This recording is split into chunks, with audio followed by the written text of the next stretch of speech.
Let's see if it's going to join. What?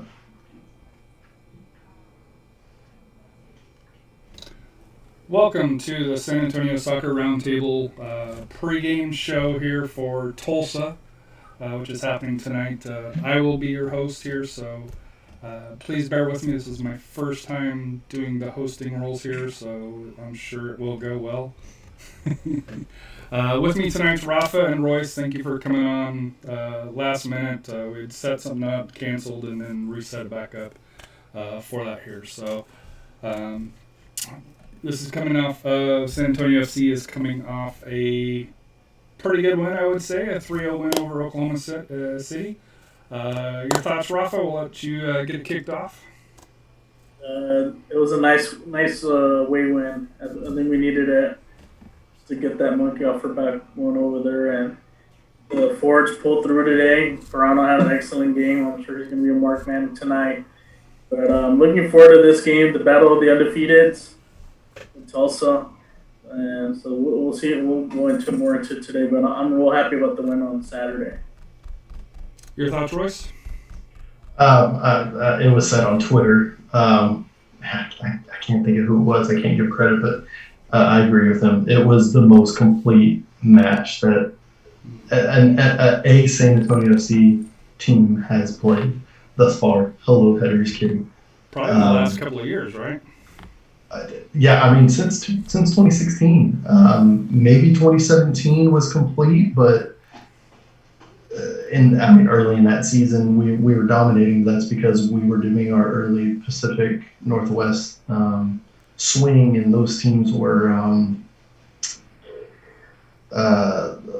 League One teams. Let's go with League One teams. But I mean, great result. Toronto got CONCACAF so hard in that game and just came back and was amazing as always. I also would like to say I did make a prediction that Nacho Bailone would have a nice outside the box goal with his left foot. Boom, check that one off. Bingo, loteria, whatever you want to play. But if we're being completely honest, you also said you had you're uncomfortable, I believe is the words that you said. You're not wrong. You're absolutely not wrong. And I did have that. And what I was feeling, I think, was for St. Louis FC, because they had the exact same game that I thought was going to happen, which was Tulsa sat back, St. Louis attacked, Tulsa got lucky off a deflection off of a broken down set piece, and then they got another goal because their right back decided to pass it directly to the forward for Tulsa for their second. Or no, that was a shot that was just wide. But either way, Tulsa should not have won that game. They had, I say should not have. It's always the score line that's important. But they only had like 40% of possession. They were bunkering and countering, just kind of ugly soccer. But you know what? That's how we were in 2017. Ugly soccer wins sometimes. I will say real quick, interrupting, the lineup is out. It's St. Clair as keeper again, Maloney as the right wing back. You have Taintor, Yarrow in the middle as captain, Montgomery to his left, Smith as the left wing back. You have PC, Haraval, Gallego starts over Perano, and up front you have Solinak, and Bailone gets the start instead of Garunzo this time. So that's interesting. It's the second game in, 4 days? 4 days, and then we got another one Saturday, so... Correct. Got to rotate. Also, making the bench is Leo Torres. Ooh. So, I guess he went up there with him. Actually, you know what? Perano, not in the 18. Perano stayed home. So, there you go. I think Torres takes Perano's spot in the 18. So that's interesting. That one is a little bit more interesting with it here. I'm wondering if it's, I don't want to say that they're taking Tulsa lightly because I don't think they are. But I think I think they're playing with Austin coming up on Saturday. Pardon me? I believe so. Yeah, with Austin coming up on Saturday at home. And I know home is different because no fans will be there, but I'm wondering if they're trying to space out and save a little bit of time because he is coming off an injury and Correct. As you mentioned, Prano has been taking some hits quite a bit. Yeah, I think he's probably in town getting fitted for some football pads because he's going to need some because he really has been getting absolutely assaulted. Even probably second-degree battery in the middle. It's been ugly. I mean, Austin threw elbows at him. Oklahoma did the exact same thing. So, yeah, I mean, even in hockey, elbowing's 2 minutes. So, take care of them for sure. You're going to need them. You want him to keep form, but you don't want him to get hurt. So, I understand it. Whether he plays against Austin or the next week, that I think it's a smarter call from Marcina here. So, and Tulsa's coming out with. So, Lewis started last game against St. Louis. Matt Sheldon, Bradley Burgos, I'm sorry if I mispronounced your name, Kevin Garcia, Zurguru, Eric Bird, who had the goal in St. Louis, Maloto, Di Costa, Martinez, Suarez, and Altamirano, and I'm sorry if I messed up your name, I apologize. So Costa and Maloto are the forwards, Martinez. So there's one change, two changes. So it looks like they've cycled their lineup as well. Probably 3-4 players as well. Sheldon, because I don't see Lewis didn't start last game. Oh no, Lewis did. Sheldon, Burgos, Garcia. So I think they've got two changes. Kind of looking at their roster, so should be interesting. Like I said, I'm interested to see how they'll do. But just to kind of wrap up on Oklahoma City. I don't know what I was more impressed with was the offense because 3-0 I think was was a dominating score, but it could have been 4-5 nothing at all, and I think maybe Oklahoma City maybe had one, maybe two chances. Is that fair to say? Realistic, solid chances. I would agree. Except for the dives from Frank Lopez. Yeah, exactly. Frank was looking more. He looked really hungry, and you could tell he really wanted to make an impression because I think he thought he was going to stay in San Antonio from his performance. His little display in Vegas is probably the reason why he didn't. Obviously, it's speculation, not being with the club, but being from a fan, it's probably the reason. So we really wanted to show up, and him showing up was taking a dive like Neymar in the World Cup, which still is one of my favorite moments, is DeAndre Yedlin telling the ref, "Did you see the World Cup? Did you see the World Cup?" So, amazing. Anytime I can get a DeAndre Yedlin reference, I'm going to get it in, and boom, check that one too. So, totally agree. Oklahoma didn't really have that many chances, and SAFC really just dominated and held possession. And even the subs looked really good and really hungry. I mean, Bailoni with that shot, good lord. Hopefully we see that again. Our offense looked a lot more aggressive. Mm-hmm. They were pressing a little bit more. I think hopefully Marcina kind of was onto something from there. Sees that. I think we have the guys that we can press up front to, and like a couple of those goals were from mistakes from OKC that we took advantage of. So I think that's what they need to do today. We've already accomplished 6 points out of the road trip. If we can get the 3 here, it's the icing on the cake. So Can I also say that we may want to contact HEB to start canning that sauce that Jose Gallegos was displaying because I think that would sell very well at HEB as one of the hometown picks. So let's go with that. Or Texas favorites, local favorites, that's what they call it. So that'd be good. That was a wicked move. The only bad part is they didn't finish it. It is what it is. My thought on Oklahoma City is I think they played into San Antonio's hands by starting the 3 San Antonio players because they hadn't done that before. Omar Garden, Charlie Ward, and Frank Lopez. To me, I think they played into SAFC and trying to get into that emotion, which, in my opinion, backfired. I think Charlie Ward is one of the best passers in the league. But when Omar went off at halftime, I think you could kind of see where the coach Oklahoma City was, in my opinion, probably second guessing that a little bit. But how they started with their lineups, to me, that told me that San Antonio was already in their heads, by them trying to play a lineup that they normally hadn't played before here. Rent free, yeah. I would agree with that. And at the same rate, normally Omar's wide, and they did not have him wide. And Frank is normally wide, and they did not have him wide. And where SAFC will really defeat you is in the midfield. And that's kind of where they also played into SAFC's hands, was they really tried to attack in the midfield exactly where SAFC has all the numbers.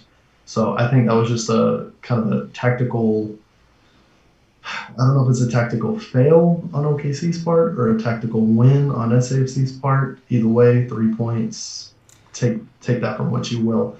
I will also say, to link that to today's game, Tulsa, when they played St. Louis FC last week and when they played RGV, they sit back and they really like to clog that middle and not a lot going on the wings. So they may kind of have the exact same thing going on, something to look for. They really like to plug up the middle. So that's another reason why I think maybe they got Gallegos in instead of Perano. Perano's very direct. I think something to look for. I think SAFC is going to try to attack wide. And you have your two target strikers in the middle, in Bailone and Solniak. What do you think about that, Rafa? I think they're going to use the same tactics they used last week. If you notice, we went from that normal 3-5-2 they've done the first few games. They switched it up. They went to a 3-4-3. So they added another forward up front, and you can tell that we were able to press them. I think for this game, if they're going to park FC Tulsa is going to park the bus, a 3-4-3 would be perfect for this. And we do definitely need to send the passes out wide to at least pull a lot of their defenders out and send those crosses back in. Hopefully we can get some shots like from PC from outside, whoever's in the central mid. He had a great game, against OKC.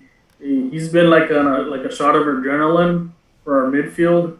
He's just like that bulldog out there looking, searching. He's always in the plays, and I think that's where we're missing that ingredient. I think from last year we just didn't have a playmaker, and he runs it perfectly there. So that's what I'm looking for this game is a 3-4-3. They did the last time press. They just got to press them, and then hopefully everybody comes back, especially for the counterattack. So that's how it's also going to try to score on us. That's how they are. How we're going to do this. We can press them. I think we can wear them out. I think that's what we did at Oklahoma City. I think we wore them out. If we can wear them out with some possession, I think we can pull off the win tonight. I don't think we necessarily wore them out. I think we just demoralized them with that first goal. They're like, oh crap, everything's down. It's supposed to be tied until the last, and then we'll go steal it. I think it was just a demoralization. I will agree with you about PC. PC has been a revelation, and he's just been an absolute motor in the midfield.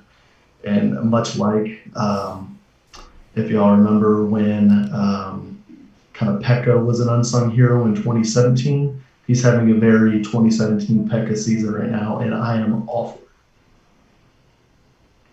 it. He's a little bit more offensive than Pekka.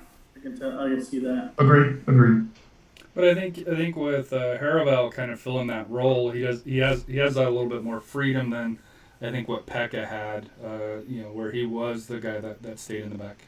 The other thought that I've had with SAFC, it seems like they switch between Yarrow and Gorski.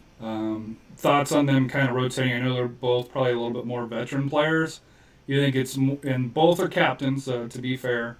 I think Solinag was captain one game, but I think it's been Yarrow and Gorski. Thoughts on them, flipping the center back out of the three?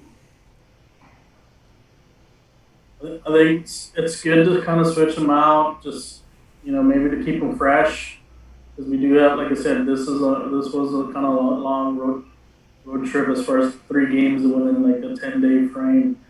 So I think switching them out's great. Plus, it keeps just in case someone goes down, the other one's ready to go. I think it's kind of giving them the time. It'd be nice to have both on the same time, see how they work together. No, I'd rather have Tanner and Montgomery because of the size. Yeah. I don't want to sacrifice that. We saw that last year. Yeah. So, well, but you never know. That could happen. But since we played with a 3-back yesterday, so I can see why that change was made, just to kind of, just to give them a rest, because we know. I mean, Austin's probably going to be gunning for us on Saturday, so we want to be ready. So, I think this game they're coming in is like, we can just steal a point. We accomplished something on this road trip, and we'll get our points at home and so forth. So yeah. That's good to have, like I said, they're working, like I said, they can rotate with either one. I mean, they're reliable defenders.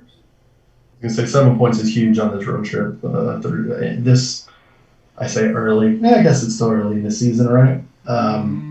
Not early in the year, but early in the season.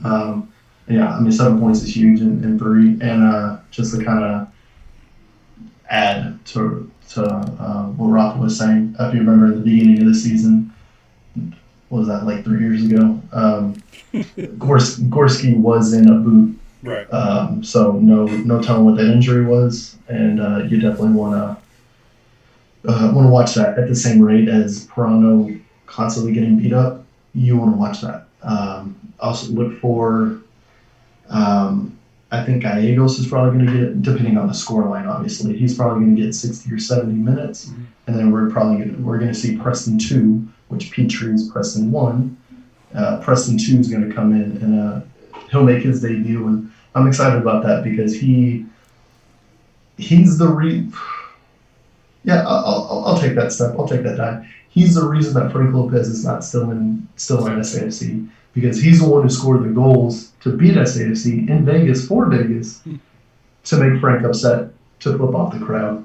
The reason he's not here. So. And I will say I was listening to the Three Honest Lads' latest podcast, and they went in a little bit on SAFC on this episode. They did mention what was his name?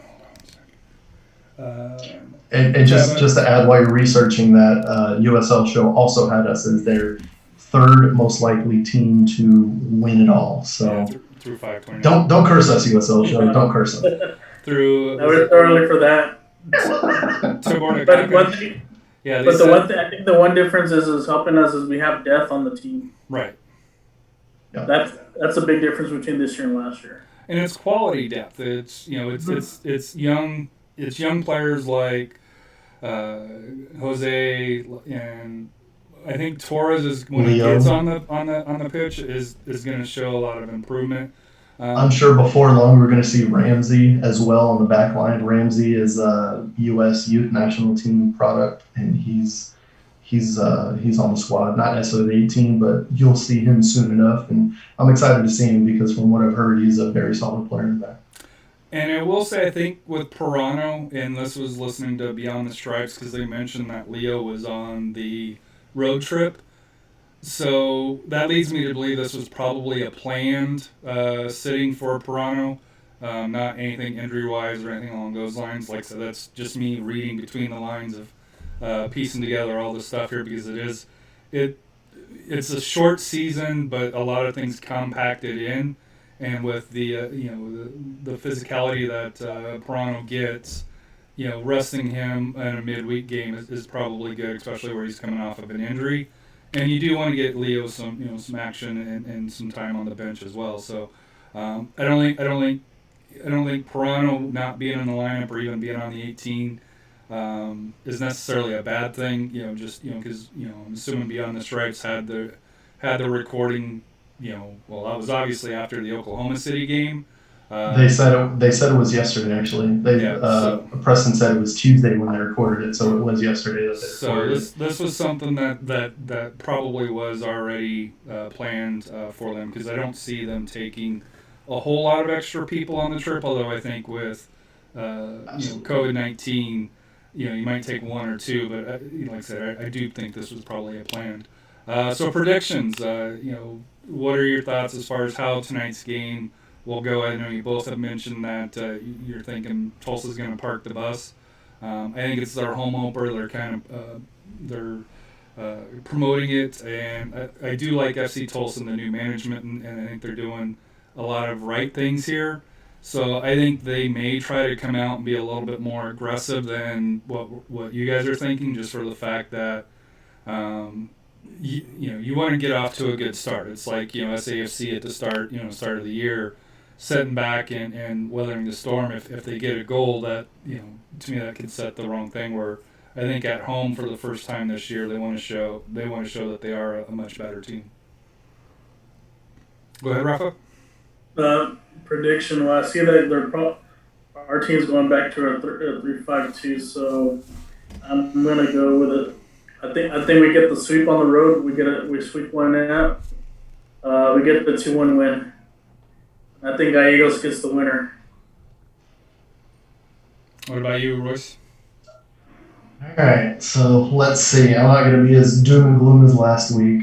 I had one of those feelings, and feelings are feelings. They're not rational. I think Tulsa is going to park the bus. I think we're going to see the same, either countering 4-2-3-1 or countering flat 4-4-2. We've already broken that down against Austin, and we also broke it down against RGV.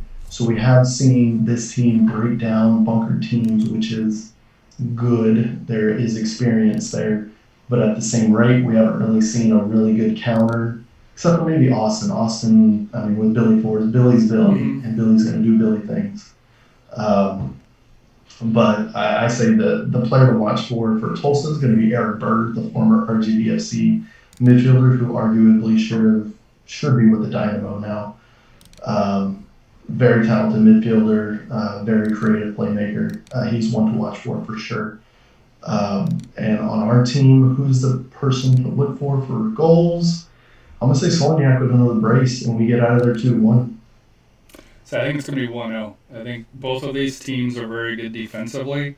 I think there will be a lot of end-to-end action, but I do think San Antonio does have the better skill up top, so I'm going to give them a 1-0 victory before here. But I do think my second thought would be a 2-1 victory as well. But I know the Scissortail podcast predicted that their team would win 2-1. So I think 2-1 is a pretty depending on which side of the bridge you're on. I think that's a pretty common goal or result for this thing here. But I think it's going to be a 1-0. Tight, no chances. No one wants a 0-0 tie. No one's going to predict that. That's just boring. So come on. But I think a 1-0, like I said here, just with if you look at how SAFC's played, they've played very defensive. Outside of the laps in Austin, they've really kind of shut down pretty much everybody. I know RGV had the late winner, not the late winner, but the late tie, down in RGV. But outside of that. In the little breakdown in Austin, which Coach Marcina, you could tell at halftime, and I guess it wasn't at halftime, but at the water break, got onto him and they turned it back on. So I think with the talent they have, I'm thinking 1-0, but 2-1's a very good possibility. Any final thoughts? Appreciate you guys coming on, like I said here, very last minute for this here. Definitely need to get the first goal. I think if they're going to park the bus, we definitely need to get the first goal to kind of open them and start picking them apart. I think we get the first goal, we'll get the win, and then we can probably even do some more. It's going to be a close game, but the sooner we get that goal, the better we're off. So that's what we're looking for. A key to the game is getting that good start. Your final thought there? My final thought is, number one, we need to get Zachary Harabout to the Riverwalk. What the heck are we doing? And he hasn't even been to the Pearl. I blame directly Preston and Lou for not. He's been to San Antonio in 2 stints, and he's never gone to the Pearl or the Riverwalk. Travesty. I'm going to go on Photoshop after this. I'm going to get him to the Greek movie poster. I'm going to throw Zachary Harabout's face on there and get him to the Riverwalk/Pearl is going to be the title. And if I could do my TIFO, the little mini TIFOs they're going to have at the home game Saturday, that would be it, because that's unfortunate. As far as my final thought for the game, stay healthy. Health is going to be a big thing. I hope we get the 3 points, but it's not the end of the world if we only get one. And a road draw is still a vital point because a point on the road is worth, I don't know. There's some saying, but we haven't got a point on the road the last 2 times we've been to Tulsa. So if they get a point, that'll be a good thing. And to me, if they can get a win, they're really going to put a stranglehold on this group already, and especially where they got us in Oklahoma City and Tulsa coming to San Antonio in the next week or so for that here. My final thought, number one. SAFC is doing the TIFO, so if you check their Twitter, like I said here, you can get the details on it or email that through there here. If you are creative, please try to put something together to support the team because obviously we can't go there. My second one here, it's kind of not related to San Antonio or Tulsa, and it's actually to the president of the Stampede. Johnny, unfortunately, he's battling COVID-19. Unfortunately, he tested positive. So, from all of us at San Antonio RoundTable here, and San Antonio fans, hope you kick its ass. And like I said here, we'll drink some beers and yell at each other, over the next 90 minutes with next time RGV and San Antonio plays. But hope you do get better. And like I said here, thoughts and prayers to you and your family, as you guys battle this here. So, but thanks for tuning in and the last minute here. Let's see if I can end the show here because me and Scott didn't go over how to end the show. We went over how to start it, and I'm set. I think about Johnny. So, but thanks for everybody. Let's see here.